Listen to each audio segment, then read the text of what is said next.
This is Pet Life Radio. Let's talk pets.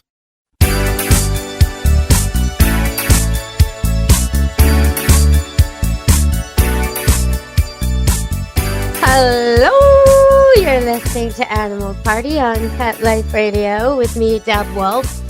And, well, there's been a lot in the news, so I guess I should start with that. First, there was something kind of confusing that came up here in Vancouver in the local news, and we still haven't got to the bottom of it. But there was this news on TV 2 nights ago, I think it started, and they were interviewing the victim, which is a man who's already disabled, and he was walking his dogs through the woods in a perfectly nice trail on Vancouver Island somewhere.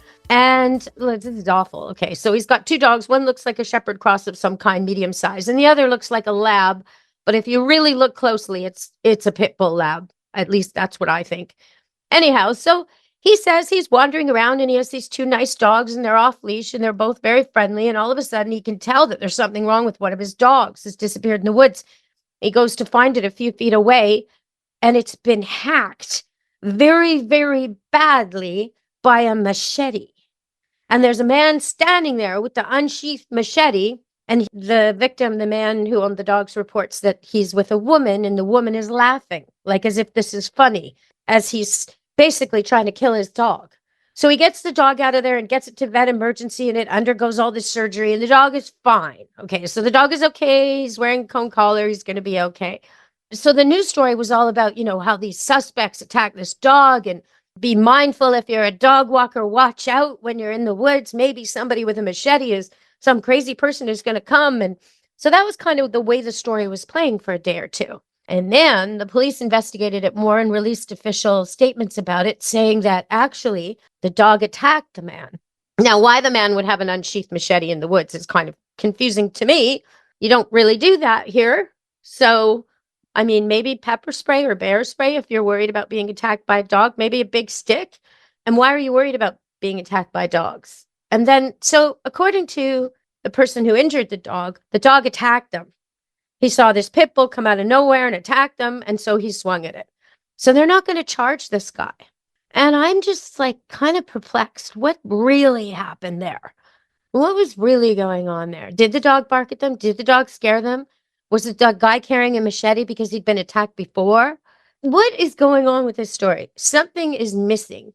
And I find lately in the news, when I watch the news, oftentimes, if I ask the question, what, where, when, why, how, I'm not getting all the answers. I'm left going to the internet to find out where did that happen? Who was involved? And I'm kind of tired of that. I don't understand why journalists aren't covering the stories the way they used to. They used to have like an editor. I remember because I worked at the province newspaper for years, and they used to have this kind of overseer that saw everything, and he would flag your stories and say, look, it's missing this, it's missing that, fill it out more, condense it, and then you'd go back and rewrite it and fix it. And the province newspaper at the time had a circulation of 250,000 plus and was a daily paper in Vancouver, British Columbia, Canada. And that's what they did. They were meticulous. But now I watch the news and it doesn't matter if it's CNN or CBC or NBC or it doesn't matter, MSNBC. It doesn't matter what I'm watching. It's missing crucial facts. Now, this story, it's hard to tell what the facts are. If you've got a dog that's reactive, or worse, they might run, the dog might chase them, they might scream and yell to try and be aggressive like you would with a bear. But that's not really the way to be around a dog who's trying to protect his owner. You have to show him you're a friend. So if you're walking in the woods and a dog comes up to you, boo, boo, boo, as if to say, hey, watch out, my owner's here, I'm protecting my owner.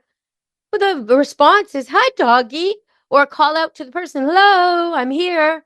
Then the owner answers you, hi, how's it going? Now the dog's completely diffused.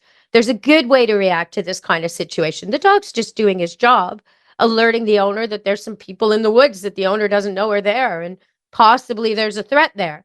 If the people in the woods are already worried about a dog attacking them and they're already armed and they're just setting up for this, well, of course, the dog's going to feed on that. He's going to pick up that intention and that concern. And maybe the man who's about to attack the dog is sweating. Maybe he smells like fear. Maybe his heart is beating extra fast, which the dog can hear. There's a lot going on, right? If that dog had come across a couple of kids collecting flowers, he probably wouldn't have barked at all. So the dog is doing his job, but everybody's misunderstanding it. And if I find out more information, and I will be looking, I will report back to you all at Animal Party Pet Life Radio, because I really want to know what happened, the truth of what happened with these people. Now, the owner of the dog, was on disability, and I really want to commend the veterinarian who operated on the dog with no charge to remedy the situation, save the dog's life. A machete wound on a dog's neck is extremely severe. You could easily kill a dog that way. So it's really bizarre that this happened. But I wanted to just detail it a little bit and to just let you know that I will be following up. Okay, we're going to go to a quick break and come back on Animal Party Pet Life Radio with some more news, and some of it's feel good, so stay tuned.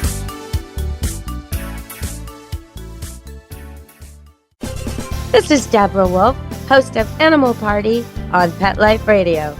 You know the expression, cats have 9 lives? Well, what if you can give them one more? The Give Them 10 movement is on a mission to help give cats an extra life. How? With spay and neuter. Spaying or neutering your cat helps them live a longer, healthier life. And it helps control free-roaming cat populations too. Learn more about the benefits of spay and neuter and meet Scooter, the neutered cat, at GiveThem10.org. That's GiveThem10.org. Let's Talk Pets on PetLifeRadio.com.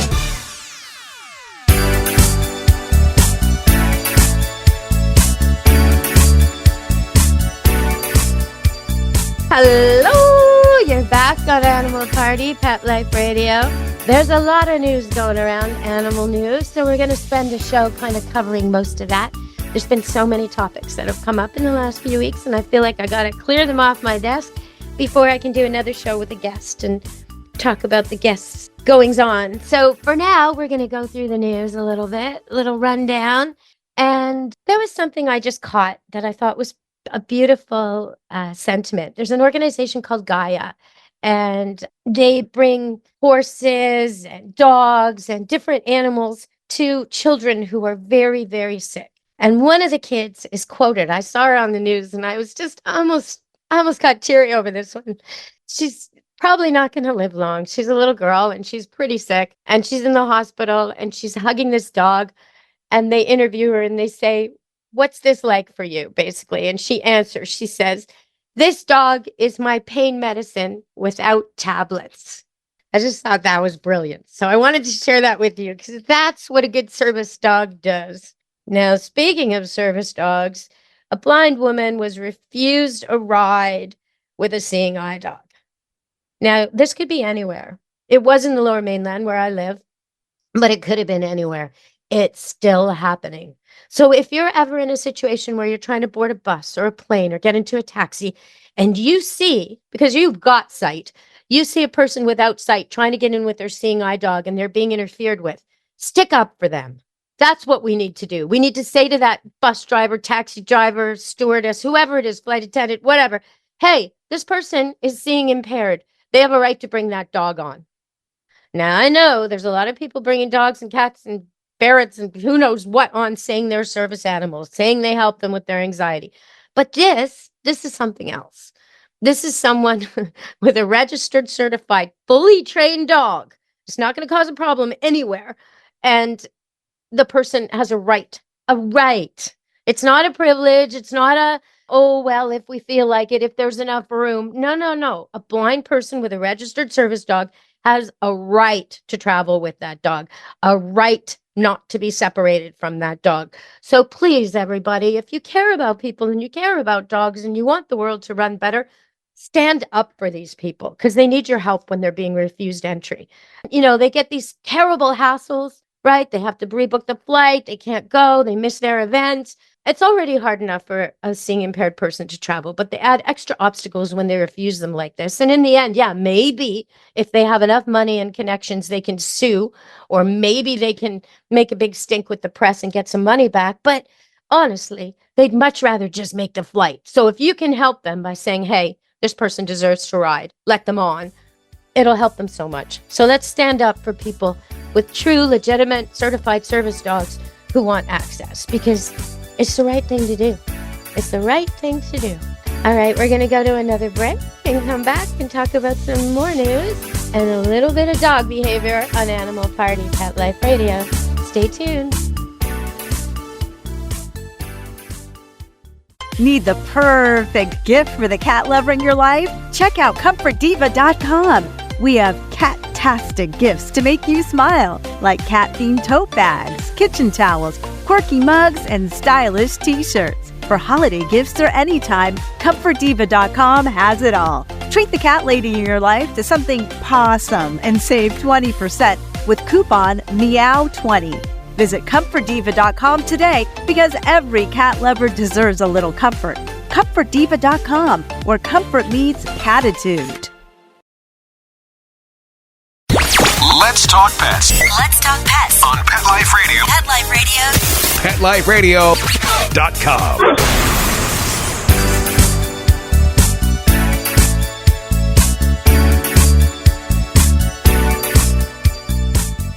Hello, we're on Animal Party Pet Life Radio. You are at the party. And I saw an interesting quote from a dog trainer that I thought I'd share with you. He said that letting your dog out in the same yard alone every day is like you trying to read the same book over and over and over. And I thought that was really apt, because a lot of people think, 10 by 20 yard, or even a quarter acre, even 100 by 50, whatever, that a yard like that is going to, well, he has a yard. Why isn't he happy? Well, he's just going to sit there and wait for you to come out and play with him. Most dogs, if there's two dogs and they're playmates, that's great. They can chase each other, run, chase, test each other's reflexes, like keep away with a ball. They can do all kinds of things together. But if you got one dog sitting out there by itself in a yard he's already smelled with no new scents and no new experiences, he's been there, done that 100 times, he's just going to sit and wait for you. It's just a bathroom. It's like trying to be entertained in an outhouse. It's just not going to work. So give your dog some stimulation. Take him to the park. Take him to the dog park. Bring a friend over who has a dog to play with him. That's the kind of thing your dog needs.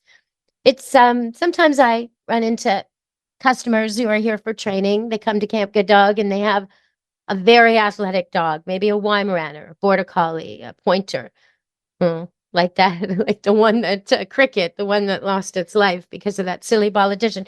But maybe a dog that's meant for hunting or sport, and they don't understand why they can't exercise it enough. They tell me things like, "Oh, well, we walk it 3 times a day," and I look at the people, and their walk speed is a shuffle or a stroll. They're overweight or elderly, or they just not very fit people. And they got this like major athlete on 4 legs in the prime of his life. The only way you're going to run that dog till he's happy and content is with other dogs, or with a ball, or with a game off leash. You got to find a place to let him swim or run or fetch. Chuck it. Use the chuck it tool so you can chuck that ball way farther than your own feeble arm will do, because that dog needs more than what you can give it. And once you are giving it the exercise it needs, all your behavior problems disappear. He's hyper around the house. He runs out the front door. He won't come when called at the end of walks. He pulls on a leash. He jumps up on people. All this stuff is gone when the dog isn't so dying for a workout, when he's tired and he's sleeping. He's a really good dog. So that's what I would suggest for you. Now, I've had a dog here recently, a dog called Onyx that was boarding here. And, he was said to be very nervous and hand shy. And it was really interesting to me that the way to work this dog was not to necessarily to put him on leash, not necessarily to pull him at all or go near his collar. So he obviously has some issues, like someone's grabbed him too hard or done a surrender hold, or something happened to him that he doesn't like to be grabbed or pulled. So as soon as I figured that out, I just sent the word to all my staff, hey, baby talk this one. So what you do is you walk up to him, and as he sort of slinks back, like his normal reaction, instead of reaching to him, which will make him slink back further, you keep your body still and you just start baby talking. Oh, what a good boy. It's so nice to see you. You want to go for a walk? I think you do. Oh, you're so cute. and you say his name and you tell him he's a good dog, shaking himself. Maybe he yawns or sneezes. He's changing his mood now. And he starts to sort of get a little frisky feet. And now he's right beside you. Now he's ready to go out with you. So a lot of times it's about what happened before and just setting up a new situation where the dog knows, wait a minute. Oh, this is different. Oh, this is the walk voice. This is the happy voice. This is the voice I want to obey. I want to hang out with you, you nice person that's baby talking and so happy. So try to set the mood with your voice. Dogs are very, very sensitive to sound. And, oftentimes I'll be working with someone who's training their dog, and I notice that the voice they use for good dog and the voice they use for is kind of the same. So in other words, they'll use a very gruff voice to, you're a good dog, you're a good dog. And then when the dog's bad, no. Well, it's really hard for the dog to distinguish. Instead, if they say, you're a good dog, like that, and when it's doing something they don't like, the correction is no. Then, okay, now the negative sounds like a growl, just like a mama dog or any dog would do. It sounds like a negative sound. No. And the happy sounds so positive, it can't be mistaken. So that's what you want to do. Use your voice when you're working with animals. Use your voice to set the tone, and you'll get way better reactions. Okay, one more extra tip is what you're thinking the dog picks up on. So this is kind of hard to explain because some people think I'm saying that dogs have telepathy, and I probably am saying that. But whether it's true telepathy or just an extreme adeptness at reading human behavior, I can't be sure. Regardless, the effect is the same. When you think something, your dog picks it up. So if I think to myself, oh my God, I'm going to be late for my appointment. I'm so late. I wish this dog would friggin' come.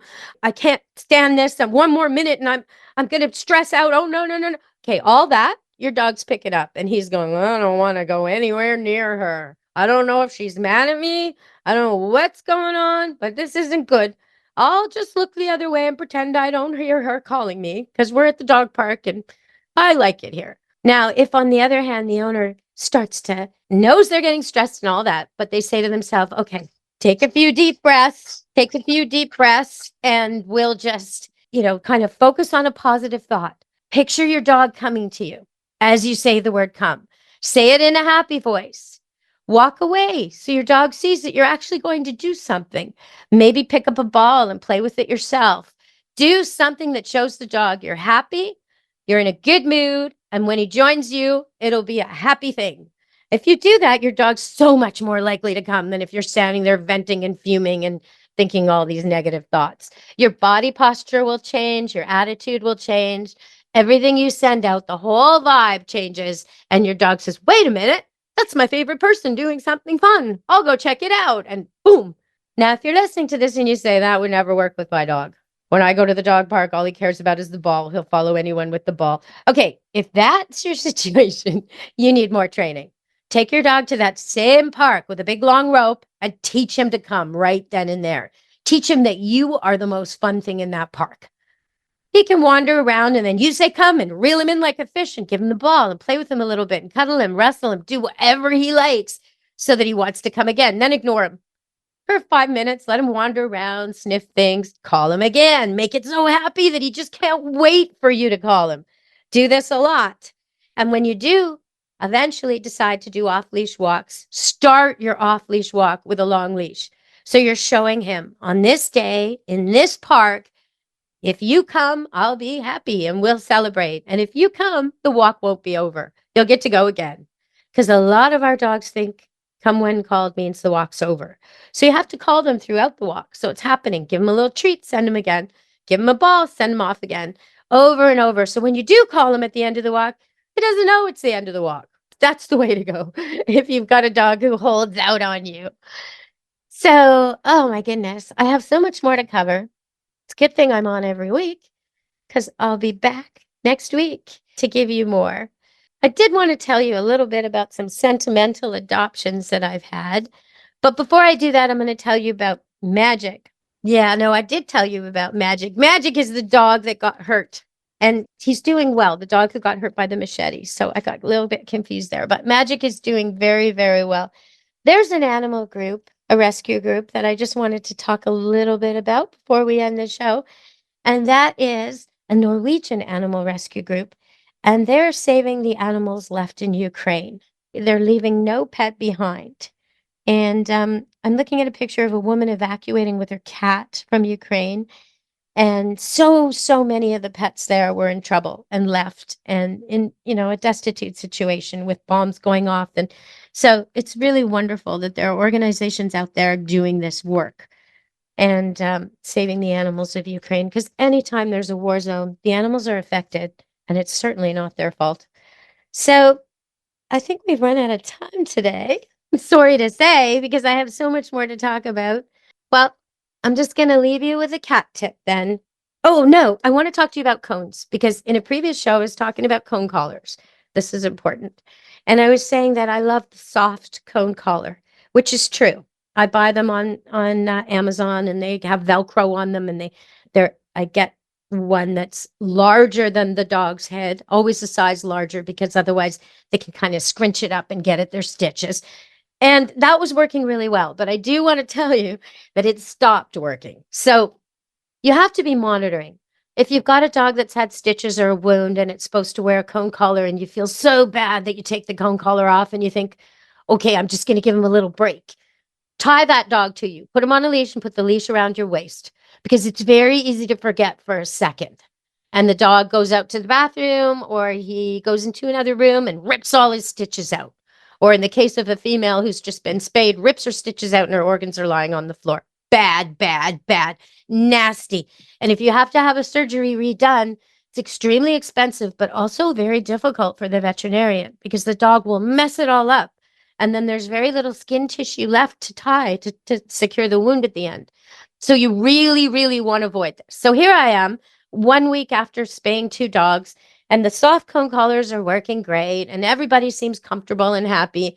And I noticed somebody's licking her stitches. Somehow she's managed to yoga position her head and scrunch the soft cone so she can just get at them. A good thing we noticed. Okay, so right away, boom, that soft cone collar comes off, and the nasty hard plastic one goes on. And okay, now it's 100%. Tie it up securely so they can't get it off. Secure the plastic cone to the collar. Tie the collar tighter than it normally is, so there's no way the dog can get this off. And I did some further insurance. I used duct tape where all the clasps connect. I duct taped it, because sometimes a dog can use its foot and undo the cone and then have access to its stitches. So I didn't want any of that. So now my 2 girl dogs, Polka Dot and Dorita, who are finished their breeding career, one's a poodle, one's a doodle, they got spayed. And for a week, they were absolutely fine with the soft collar, didn't fuss, didn't do anything. But that's the thing. When the stitches are new, they don't itch so much. At about 7 days, they start to itch like mad, and the dog wants to get them out. So even though your dog may have not fussed at its stitches the first week, you really got to watch it at around day 7. So day 7, mine went, or I think it was more like day 10, mine went into the plastic cones. And tomorrow they get their stitches out and they can be cone free. So they'll be very, very happy. But it's super hard for the owner to endure this. You so want to take the cone off. And I just had to, no, I'm not taking these cones off. I'm not risking the stitches being removed. We're going to make it to the 2-week mark, take them back to the vet and get it done properly. So I do recommend for all you out there who are listening, if you've got a dog that picks at itself, if you've got a dog that's never had surgery before and you don't know, if you've got a dog that seems calm with its stitches in the first week, be on the lookout for the fact that they might start fussing and scratching and trying to pick them out after that. And you just don't want that. And they're out of it. They never have to have it again. It's over. They hang into the back of your legs and they make all kinds of noise, and the dogs can't quite get up on furniture the same way, and they can't get in and out doggy doors. But this too shall pass, okay? It's worth enduring till the end. If any of you want to see a picture of my dogs in cones, we're going to post it with this show. And I actually decided this time to see what it was like. You know, I've put cone collars on dogs for years. Every time they have something they're picking at or have a surgery, right? But I've never worn one myself. So I decided, how bad is this thing to wear? So I put one on myself. I took a picture with the 2 dogs. I think they thought it was hysterical. Both of them were really play acting when I did this. But yeah, it's really not very pleasant, honestly. It's very hard to see. Your peripheral vision is cut off completely. You have to lift your head to do anything. It's not heavy exactly, but it's a little bit scratchy. Now, granted, I don't have fur, so it scratches on my neck and my hair. It was really quite uncomfortable. So I'm kind of amazed at how well my dogs do with the cone collars, how happy they are. Their tails are wagging, they're running around. Like, I don't think a human wearing one of those for 2 weeks would be nearly as happy or as able to get around. If you want to see a human in a cone collar, me, with a couple of dogs, check it out. It's on our page. It'll be posted with the show. And I think it's often good to try to see what your dogs see, feel what your dogs feel. In particular, right now, I know it's 98 degrees in Florida. Mexico's hotter. So where I live, it's raining and cold, and this isn't really a worry right now. But if you're in a very, very hot place and you want to walk your dog, touch the pavement. If it burns your hand, you got to do something about that. You got to walk him somewhere else or give him boots or something, because you don't want his foot pads, his sensitive leather foot pads, to get burned. I've seen dogs where they burn them right off. And it's a very difficult injury to recover from, because every time they walk on it, they re-injure. So be very, very careful. Try to avoid the heat of the day. Walk your dog in the early morning or the evening when it's cooler, especially if it's an old dog. If your dog's over 8, it has no business being out at noon on a sunny, hot day when it's 100 degrees. That's a recipe for stroke. So keep in mind, and I hear this all the time. I had a Dalmatian customer years ago who would argue with me, oh no, she's fine. She loves her noonday runs. And I kept saying to him, well, that may have been true when she was 4 or 5 or 6, but she's 11 now. And she's only keeping up with you out of duty. She does not want to run in the heat of the day during a heat wave. That's not what dogs do. In the wild, they don't do that. They stay in the woods. They avoid hot sun. They just don't do that. They do their major trips dawn and dusk. They don't play in the heat wave in noon. So just because you love the sun doesn't mean your dog does. And that particular Dalmatian had a stroke, a heart attack and stroke during a run after I'd warned him. So really, it survived, but was never the same. So I want you all to know that the heat is a serious thing for dogs. They're wearing fur coats.